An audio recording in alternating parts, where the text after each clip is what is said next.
Poderoso, invencible, admirable, grande, fuerte, Dios, Rey de Reyes, asombroso.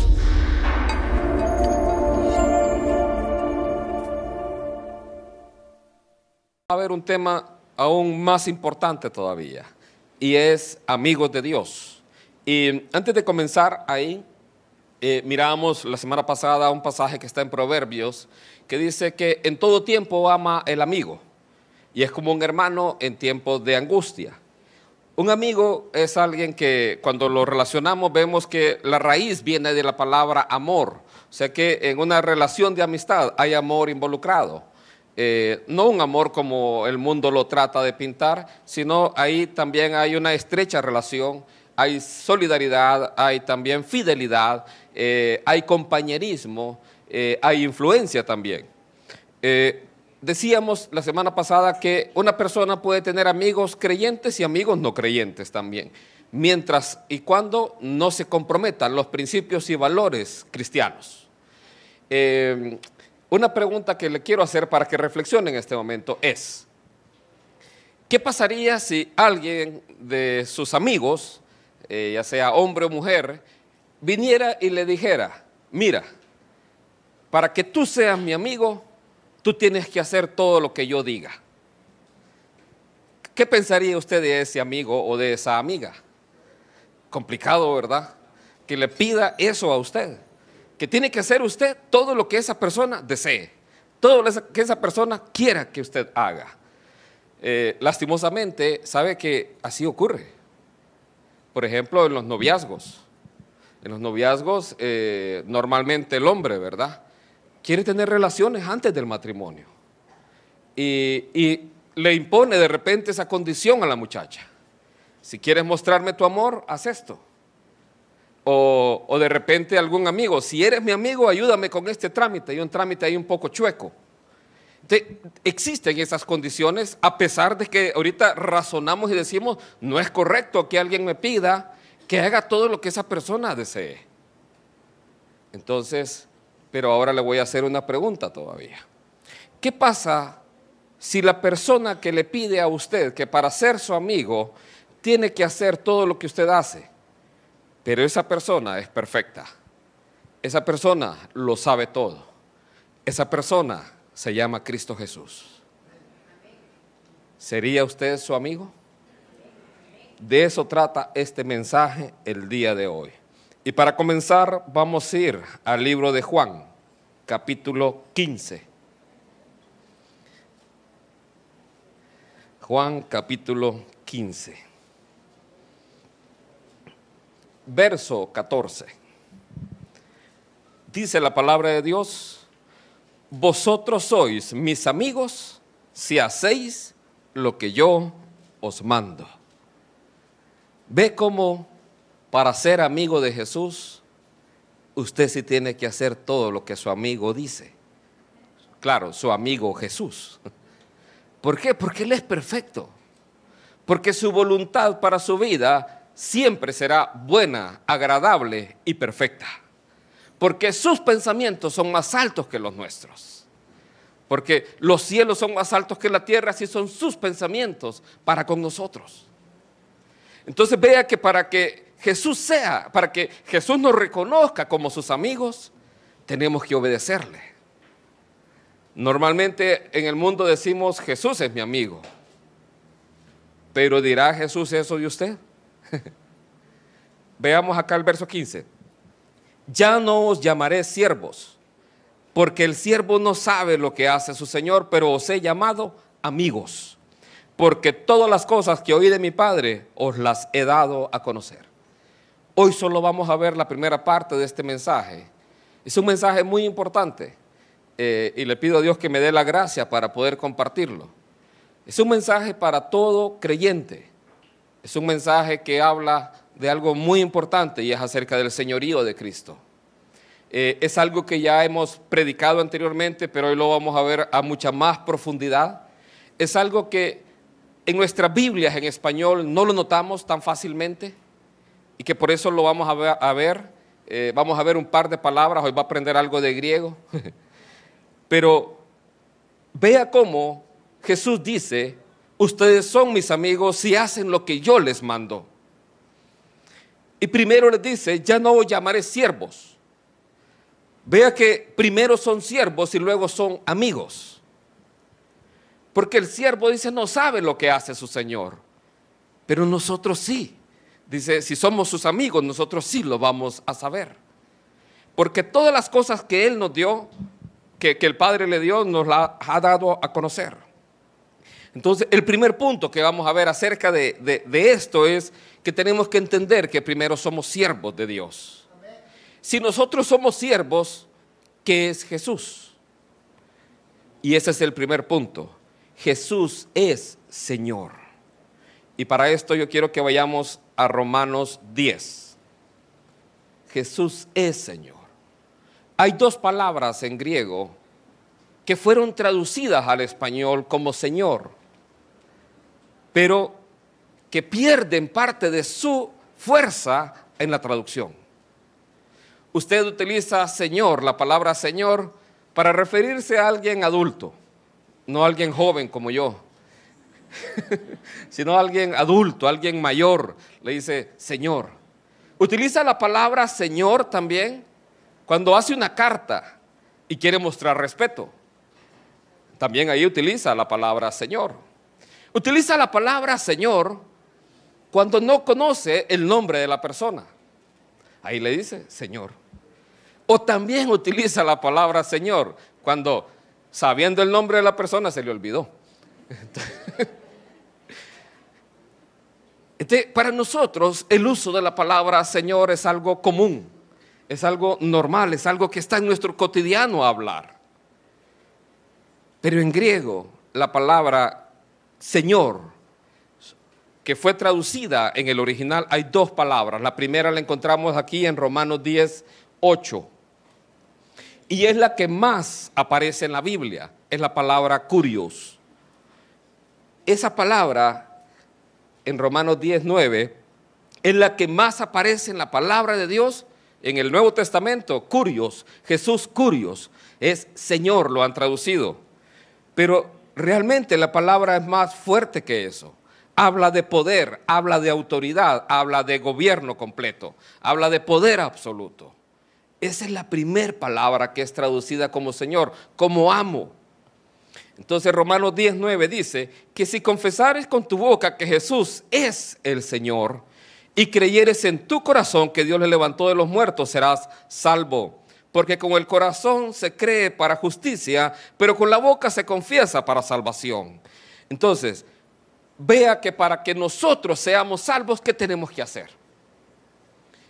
Tenemos que confesar con nuestra boca, pero además creer con el corazón. Entonces, ¿qué es lo que tiene que confesar con su boca? Que Jesús es el Señor.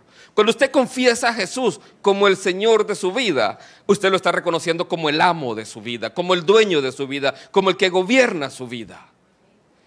Entonces, usted tiene que reconocerlo de esa manera. Es más allá de solamente decirlo con la boca, es también creerlo en el corazón.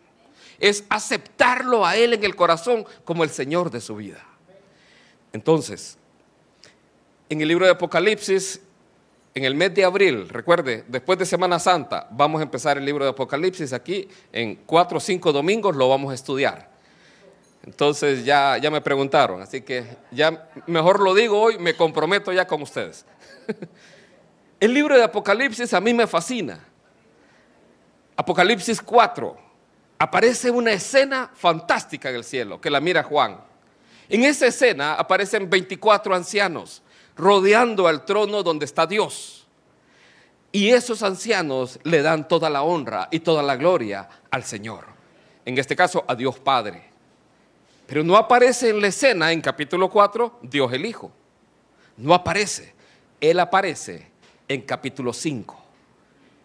Dice que Juan está ahí la escena donde Dios tiene en el trono un pergamino en su mano sellado con 7 sellos. Y que no encontraban a nadie, ni en el cielo, ni en la tierra, ni debajo de la tierra, que fuera capaz de abrir. los sellos, de desatar sus sellos, Juan comienza a llorar. Entonces yo digo, eso fue para ponerle emoción a la película. Y en ese momento le dice el que está a la par de Juan: cálmate, no llores. El Cordero, la raíz de David, Él ha vencido y Él es digno de abrir los sellos y desatarlos completamente. Y entonces, vea lo que hacen los 24 ancianos, los 4 seres vivientes y millares de ángeles. Todos se rinden ante Jesús. Y la misma adoración que le daban al Padre, se la dan al Cordero inmolado, Cristo Jesús. Eso significa la palabra Señor. Es que es el dueño de todo. Es el creador completo. Por Él todas las cosas existen, para Él existen. Entonces, cuando usted confiesa a Jesús como Señor y lo acepta en su corazón, que Él es el dueño de su vida, es cuando usted puede ser salvo. Es una actitud del corazón en donde digo, yo ya no quiero gobernar mi vida, yo quiero que Él la gobierne por mí. Yo quiero que Él sea mi dueño, Él sea el que gobierna, el que domina todo mi ser. De tal forma que yo lo que quiero hacer es vivir para hacer su voluntad. Vea que para ser salvo no es confesar a Jesús solamente como Salvador, es confesarlo como Señor. Si Él no es Señor de su vida, usted no es salvo. Para que usted sea salvo, Él tiene que ser el Señor completo de su vida. Por eso la importancia de este mensaje. Quiero que veamos, esta es la primera palabra, Kurios, es la que más aparece en la Biblia, en el Nuevo Testamento, y que se ha traducido como Señor. Pero hay otra más, que por nuestra naturaleza humana tiene una connotación negativa. Es la palabra déspotes. Y de ahí se deriva la palabra déspota. ¿Quién es un gobernante déspota? Estamos pensando en el mismo, ¿verdad? Herodes.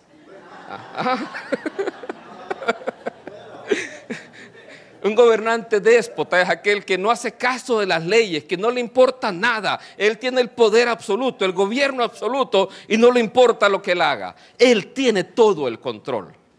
Eso es humanamente hablando.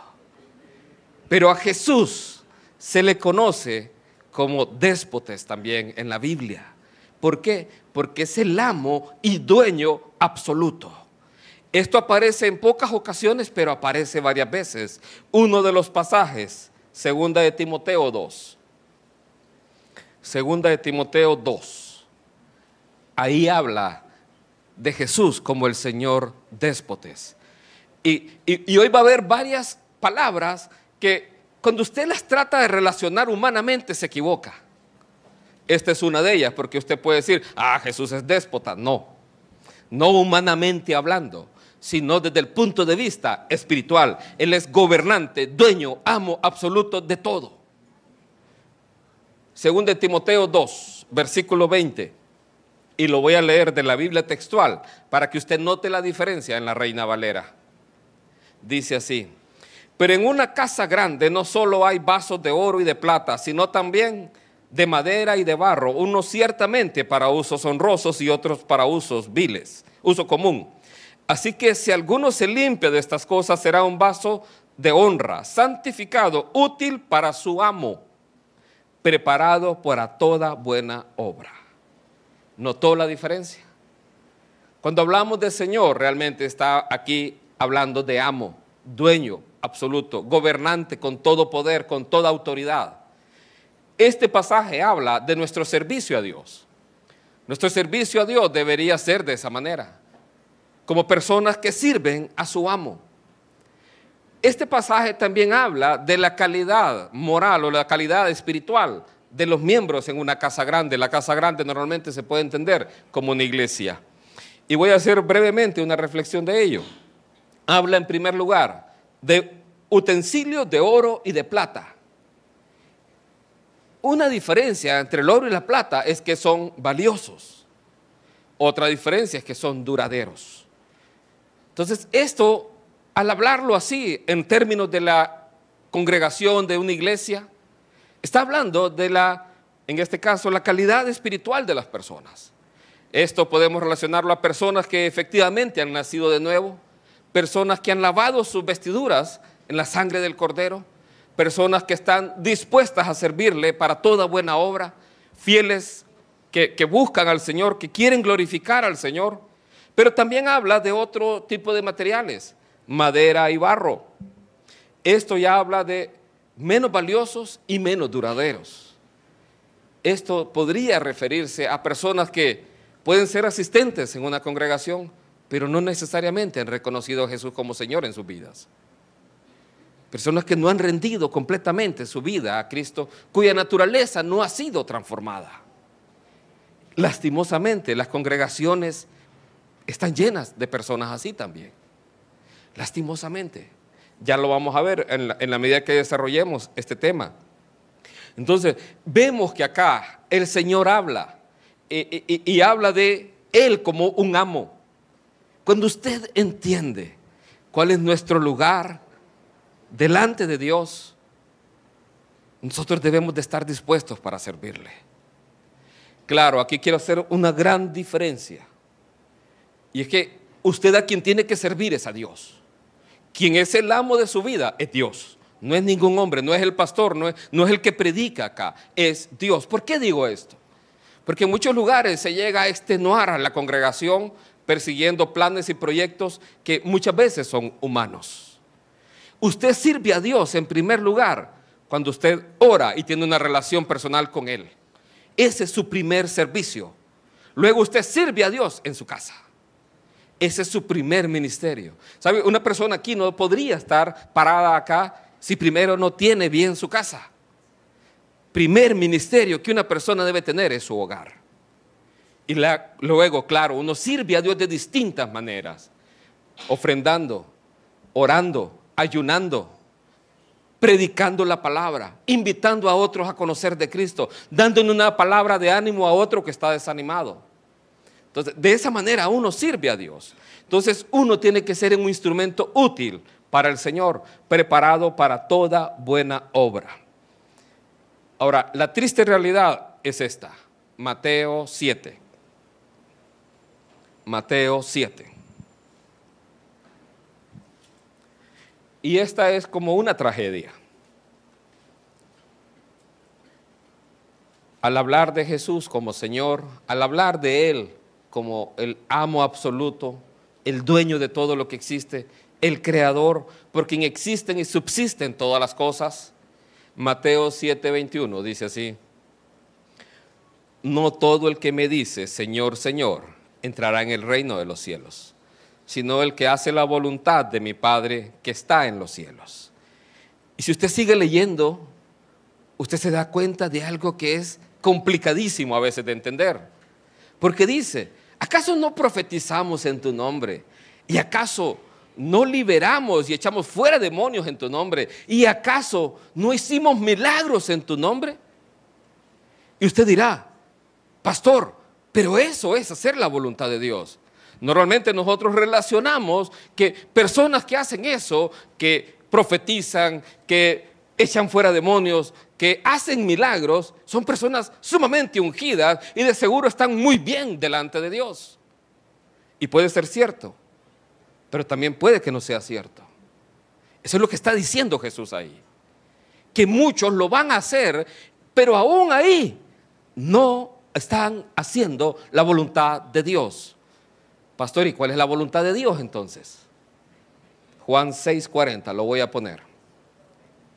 Y esta es la voluntad del que me ha enviado, que todo aquel que ve al Hijo y cree en Él, tenga vida eterna. Y yo le resucitaré en el día postrero. ¿Sabe qué les va a decir a las personas que acabamos de leer en Mateo 7:21? Nunca os conocí. Son personas que pueden llegar, mire, y hemos visto, y aún puedo mencionar personas que hemos conocido, que buscan una posición en una iglesia por querer tener una posición, pero sus vidas llevan una doble vida. Mujeres envueltas en lesbianismo queriendo guiar a muchos jóvenes. Y claro, están sirviendo en una iglesia. o envueltos en homosexualismo o en adulterio. Y dicen, Señor, Señor. Y usted los ve aquí alabando, adorando, no aquí, en otros lugares. Entonces, vea que la voluntad de Dios primero es que usted crea en Cristo Jesús como el Señor de su vida.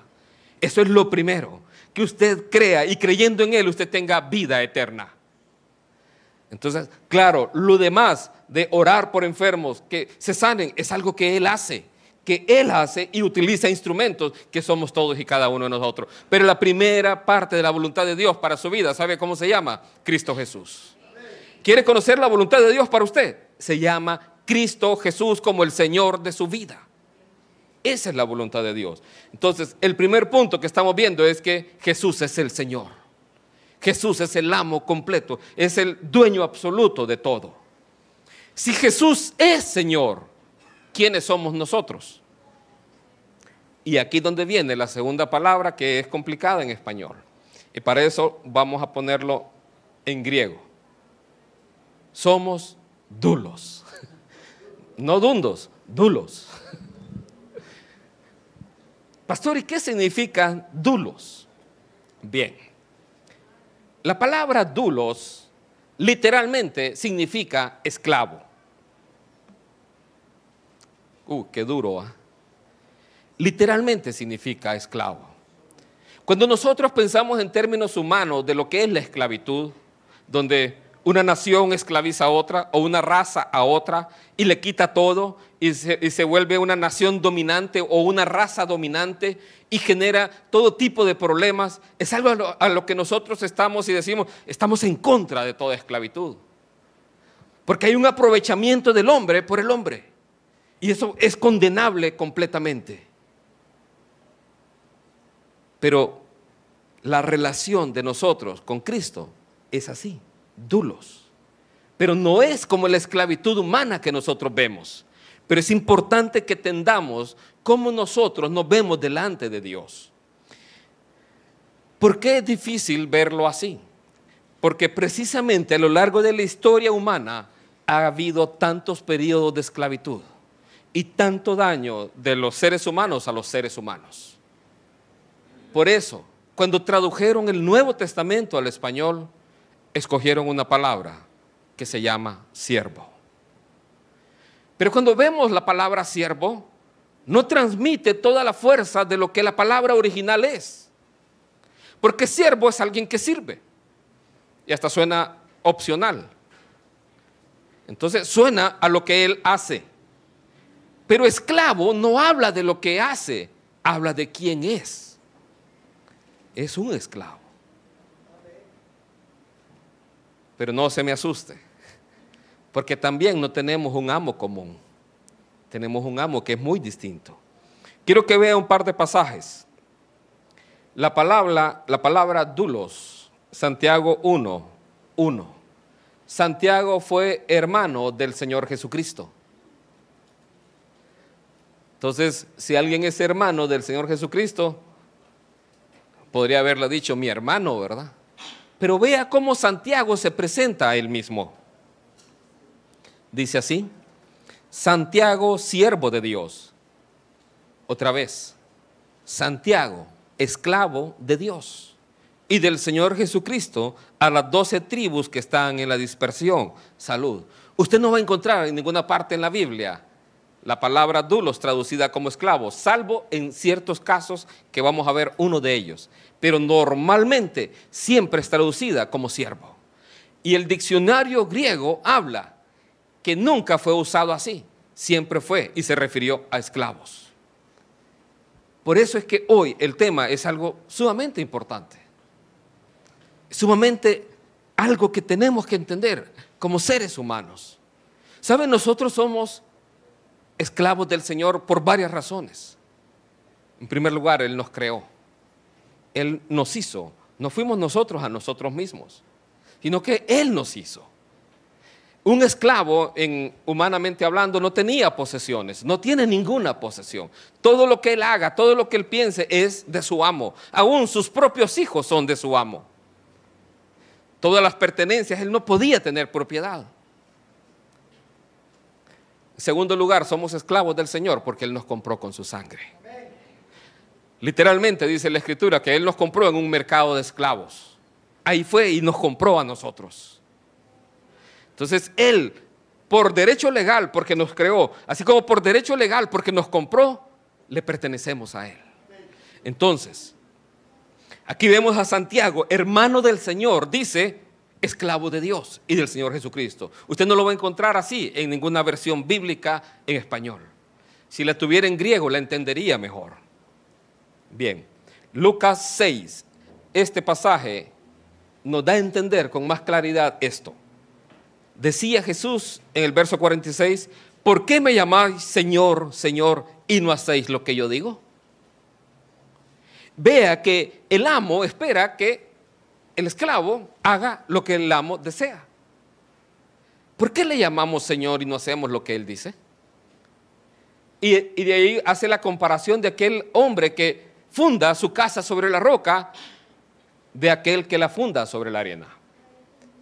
El que la funda sobre la roca es aquel que escucha la palabra de Dios y hace lo que dice la palabra de Dios. Entonces, quiero que vea un pasaje que nos va a ayudar a entender aún más esto. Lucas 17.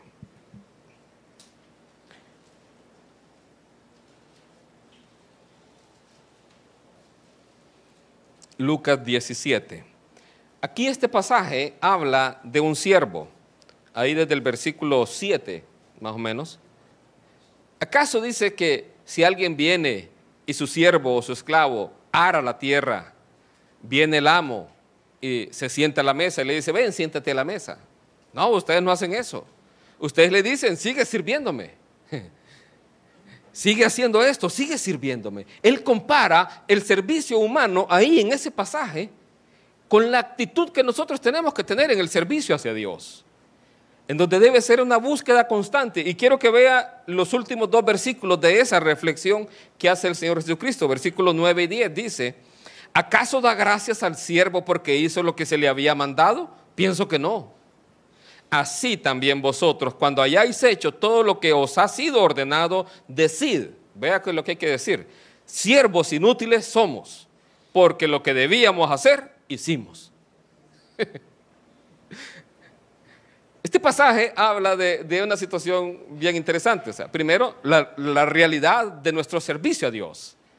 Debemos de vivir dispuestos a servirle siempre. Imagínese que usted fuera en aquel tiempo cuando Pablo perseguía a la iglesia y Jesús o Dios le habla a usted en un sueño, ve a la casa allá donde está Pablo y ora por él. ¿Hubiera estado usted dispuesto, así como estuvo aquel hombre dispuesto, que le dijo al Señor, Señor, pero si él persigue a la iglesia? No, ve, porque instrumento escogido es este, para llevar mi nombre a los gentiles. Un instrumento útil al Señor, dispuesto para toda buena obra. Entonces aquí el Señor compara ese servicio humano que el hombre, desde el punto de vista humano, con sus esclavos, prácticamente no tenía ninguna relación. Lo trataba así como un esclavo y no lo felicitaba por el trabajo hecho. Me gustó una reflexión que alguien compartió en Facebook relacionado a esto del servicio. Habla de que agradecer a un servidor público como un alcalde porque hace obras es como agradecer y felicitar al cajero automático que le dio dinero. ¿Sabe? Un servidor público, ¿sabe quién lo contrató? Todos nosotros. Nosotros pagamos el salario de él con nuestros impuestos. Así que felicitarlo y agradecerle porque está haciendo obras, eso es lo que tenía que hacer. Entonces, vea, ahora, este pasaje habla de la realidad que nosotros tenemos que tener en la disposición de servir a Dios, pero también habla de un punto muy importante. Y es que ninguno de nosotros debe de gloriarse por el trabajo en el Señor. En el sentido de que, miren lo que yo hice, miren cómo hago, miren cómo prediqué, miren, los hice llorar a todos. Tal vez contó algo de la Rosa de Guadalupe. Entonces, ninguna de estas cosas, porque lo que estamos haciendo era lo que teníamos que hacer. Si hacemos algo, lo hacemos para el Señor. Si hacemos algo es porque Él nos da un privilegio para hacerlo. Es más bien si no lo hago, soy peor que un siervo inútil, porque el inútil por lo menos hacía lo que tenía que hacer. Entonces, vea la realidad de la condición, y es importante que lo entendamos, pero tal vez algunos se sienten mal y dicen, uy, qué mal, me siento mal ahora porque Dios me mira así. Ya vamos a ver, porque Dios tampoco es un amo común. Sigamos buscando otro pasaje, Romanos 6, 17. Y aquí sí, la palabra doulos fue traducida correctamente como esclavo. Romanos 6, 17.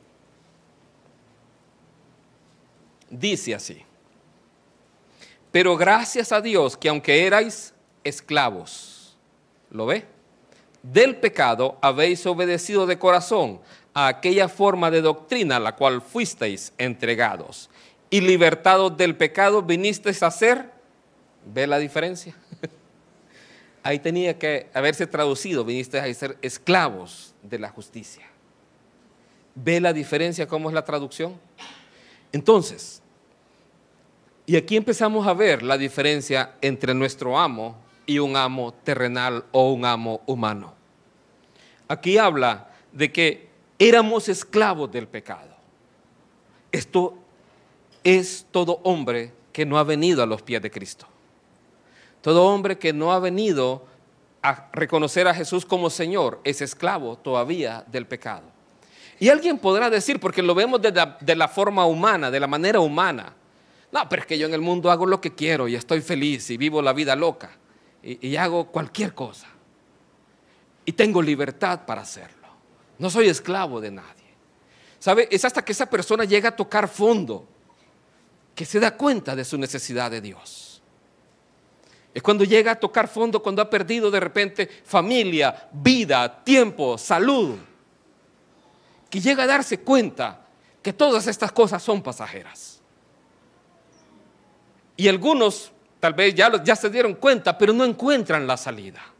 Algunos ya se dieron cuenta que estar apostando es perder el dinero, o que de repente estar bebiendo es dañarse físicamente y destruir su hogar, pero no encuentra una salida.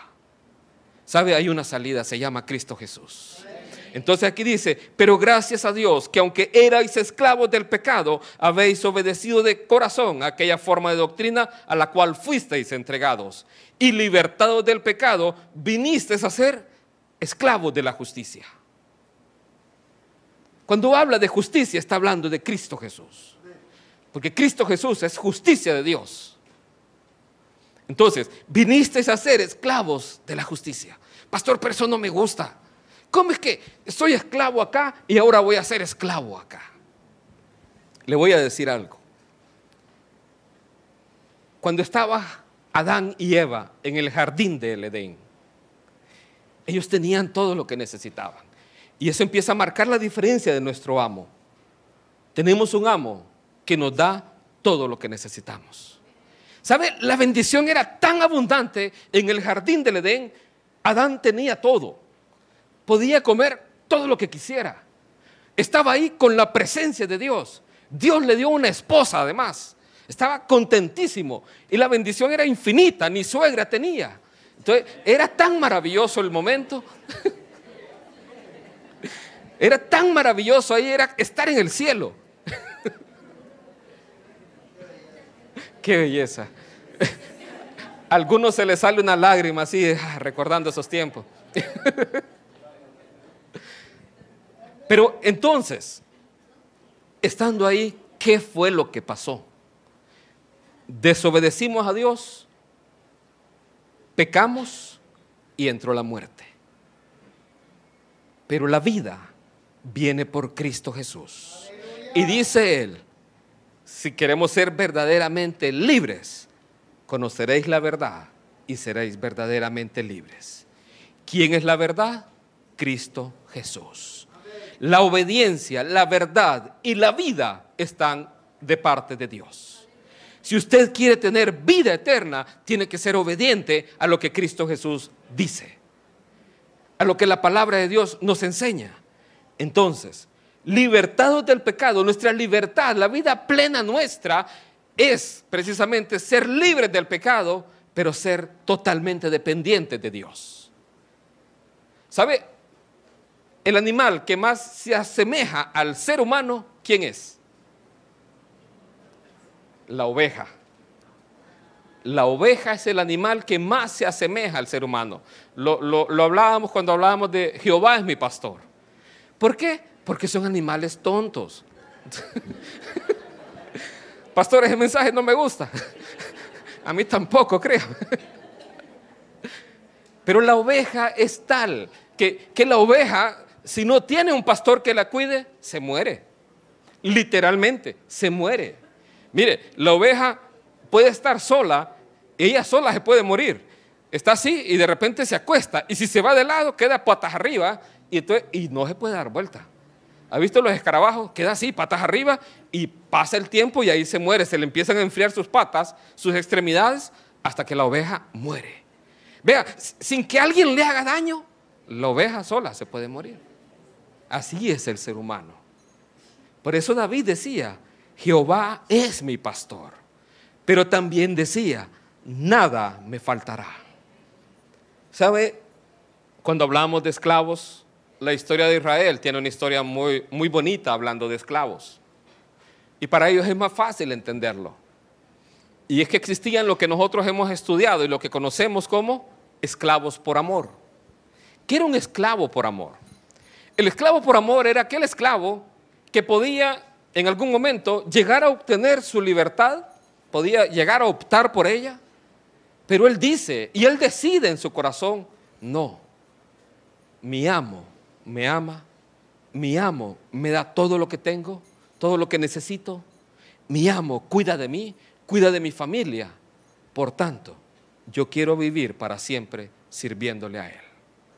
Ese era un esclavo por amor, aquel que por el amor que su amo le mostraba, él decidía vivir para él para siempre.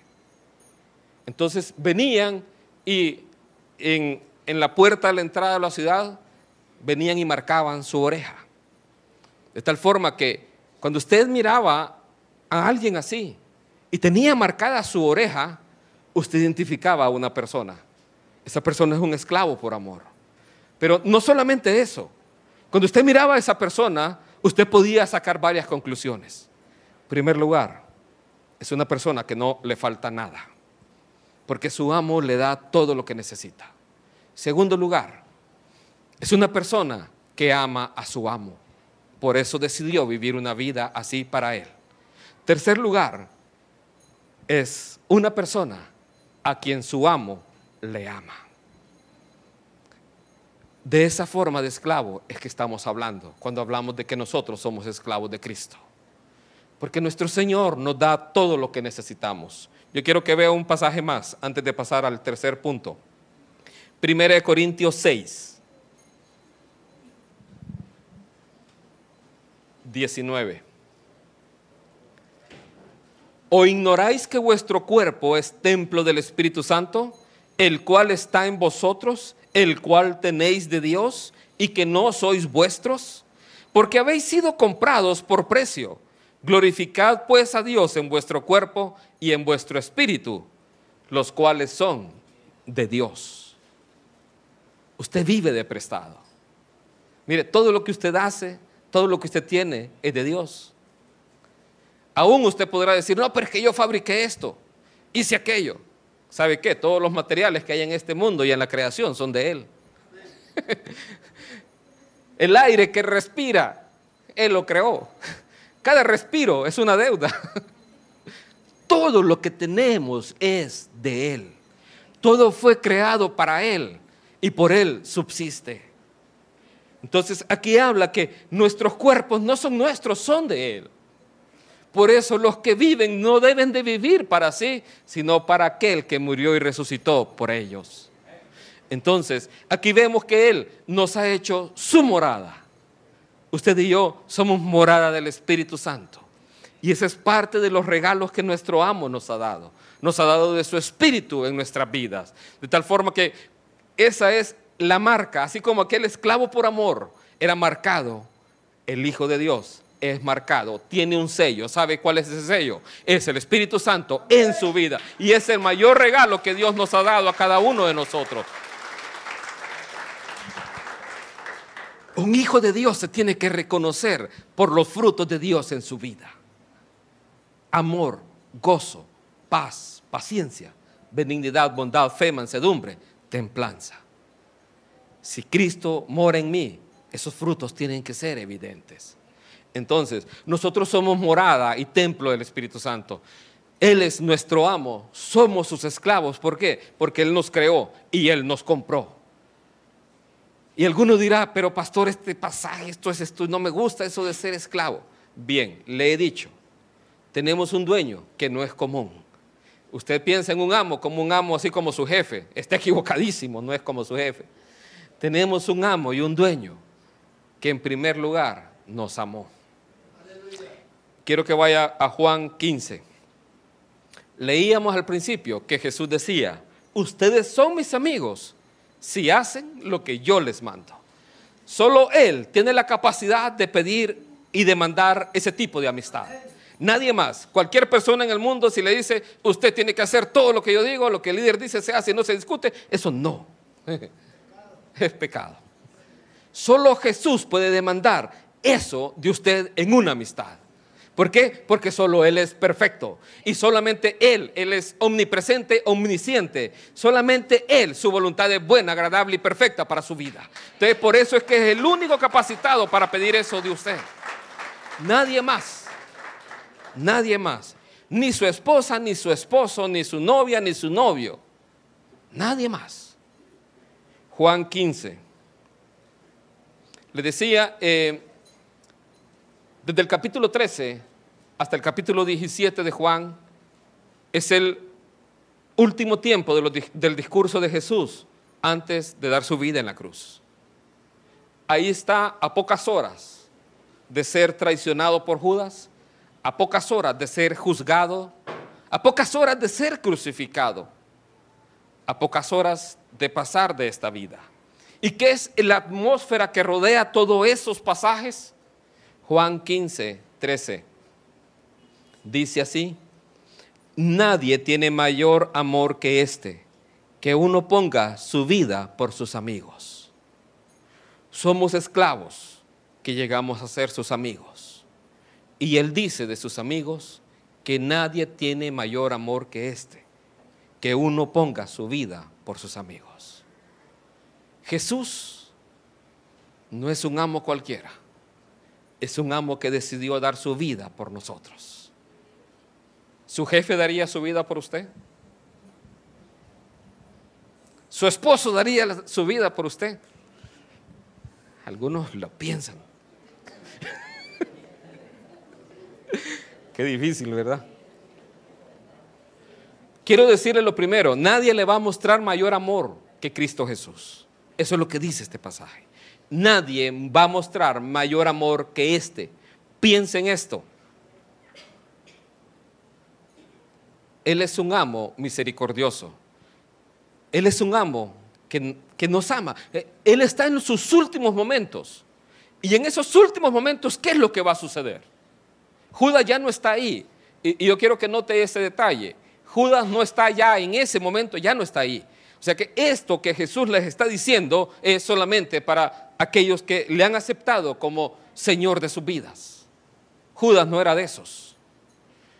Vea cómo es la historia trágica de Judas. Judas anduvo con Jesús 3 años que duró su ministerio, 3 años y medio que duró su ministerio. Vio todos los milagros, es más, hizo milagros ahí. Liberó endemoniados, pero no conoció a Jesús. Él es de esos que van a decir, Señor, Señor, en tu nombre hice esto. Y Jesús, nunca os conocí. O sea, que hay personas que sí pueden hacer, profetizar, hacer milagros, hacer maravillas y no conocer al Señor. Judas fue el primero de ellos, para que vea que sí existen. Porque alguien puede decir, no, ¿cómo es posible si yo vi los milagros que él hacía? Pero realmente tiene que ver los frutos del Espíritu en la persona. No son los milagros que haga, porque si se deja ir con la finta, con los milagros, se va a engañar.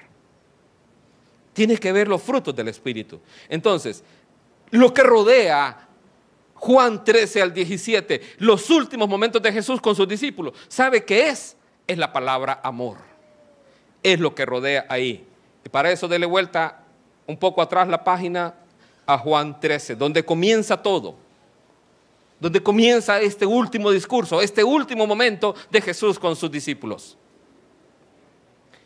Y esto es algo maravilloso. Juan 13, 1, dice así: antes de la fiesta de la Pascua, sabiendo Jesús que su hora había llegado para que pasase de este mundo al Padre, como había amado a los suyos que estaban en el mundo, los amó hasta el fin. Este pasaje para mí es maravilloso. Jesús ya sabía que su hora había llegado. Jesús ya sabía todo lo que había de acontecer. Pero dice algo espectacular aquí.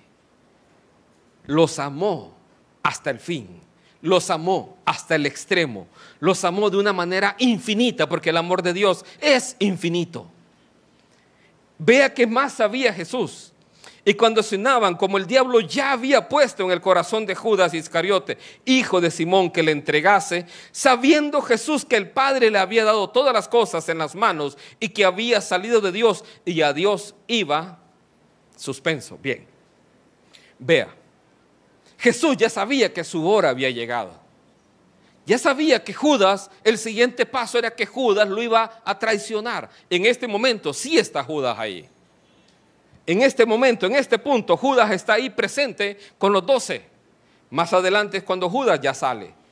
Pero en ese momento, en ese punto que está Judas ahí, vea, lo que Jesús sabe que va a ocurrir en pocas horas es, Judas lo va a traicionar. Sus esclavos, los discípulos, uno lo va a negar 3 veces, otro lo va a dejar, todos los demás lo van a dejar solo. Todos aquellos llenos de temor, de cobardía, lo iban a abandonar. Iban a abandonar al Señor y dueño de todo. Lo iban a dejar solo. Él sabía que iba a Dios y que Dios le había dado todas las cosas. ¿Y sabe qué es lo que hace Jesús después de este pasaje? Tomó una toalla, tomó agua y el Señor tomó el lugar de lo que tenía que hacer un esclavo: lavar los pies de sus discípulos. Vemos que tenemos un Señor que es muy distinto a cualquier otro amo que podamos conocer. Uno que tomó el lugar que ninguno de aquellos otros discípulos quiso tomar. Él tomó la toalla, tomó agua y quiso lavar los pies de sus discípulos. ¿Qué amo haría eso? Y es porque nosotros somos el objeto infinito de su amor.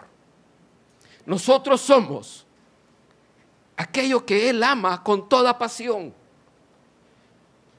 Ni la traición, ni la negación, ni la cobardía hizo que Jesús dejara de amarnos. Aquellos que les habían sido dados, los amó hasta el extremo. Por eso es que su amor nunca deja de ser. Nada de lo que usted haga o deje de hacer va a hacer que el amor de Dios por usted cese. Porque ni lo alto, ni lo profundo, ni ninguna otra cosa creada pueden apartarnos de su amor. Ni sus debilidades, ni sus tropiezos los van a apartar de su amor. Vea que Él ya sabía que todas las cosas le habían sido dadas. Normalmente una persona cuando sabe que tiene un buen lugar o que algo le ha sido dado, saca pecho. Gané esto, hice lo otro, hice aquí, hice allá. Él sabiendo que todas las cosas le habían sido dadas, Él sabiendo que lo iban a negar, que lo iban a traicionar, lo que hizo fue lavar los pies de sus discípulos. Tenemos un amo y Señor que no es común. Un amo y Señor que fue crucificado. ¿Sabe? En el tiempo romano, confesar a Jesús como Señor era algo muy difícil. No es como en nuestro tiempo. ¿Por qué? Porque en aquel tiempo los romanos decían: César es Señor, César es Curios.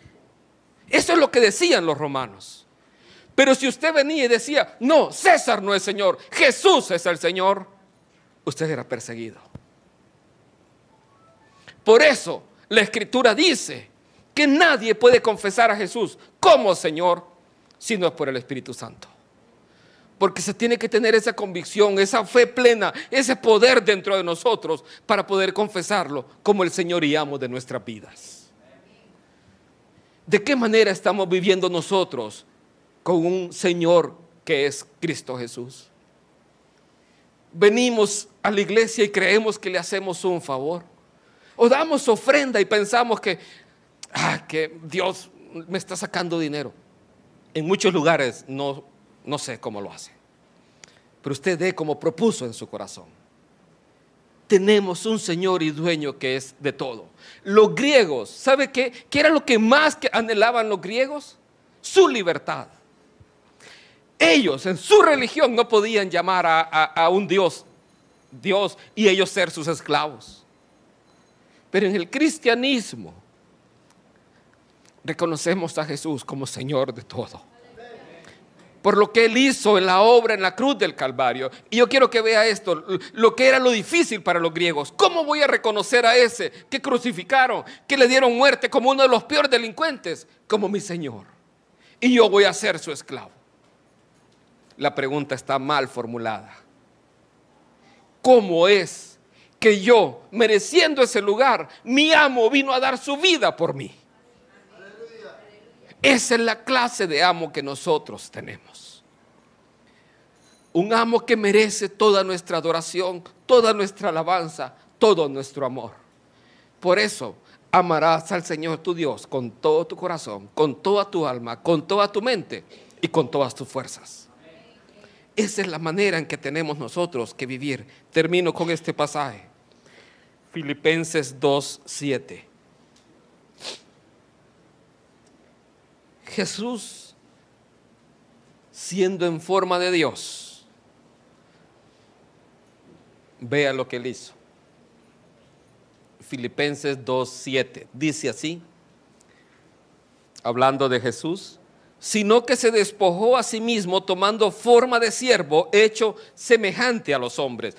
Repito, sino que se despojó a sí mismo, tomando forma de esclavo. Esa debería ser la traducción correcta.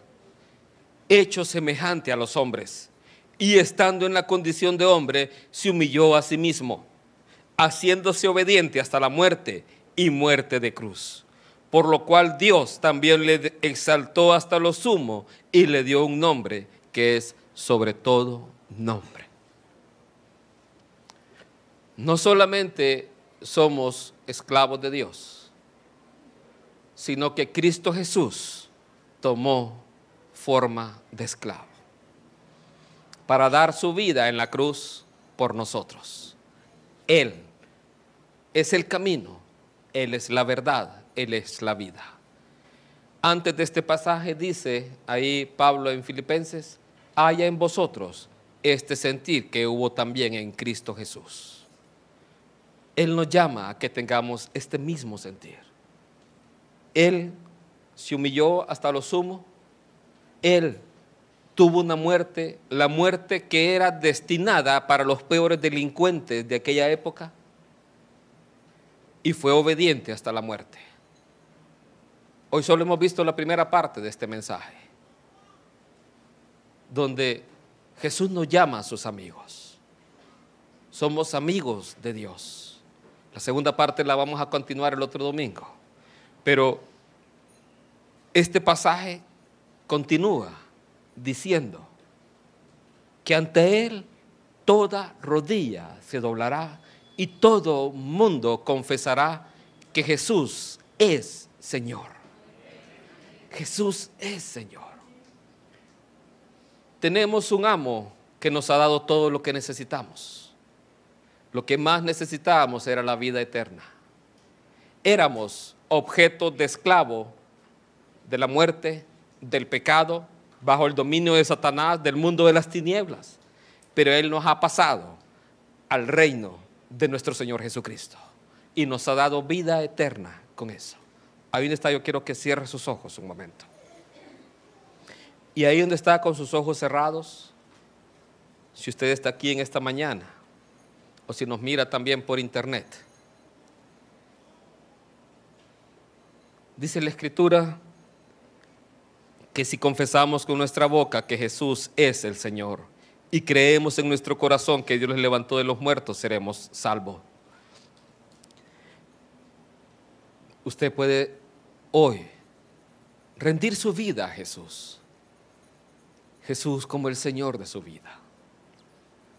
Mire que no solamente estoy haciendo un llamado para aquellos que nunca han conocido a Jesús como el Señor de sus vidas, sino para aquellos que aún no están viviendo de esa manera con Jesús. De repente han seguido viviendo a su manera y no buscando hacer su voluntad en cada decisión de sus vidas. Que cuando se levantan quieran adorarle, quieran servirle, quieran glorificar su nombre. Y cuando se acuestan quieran hacerlo.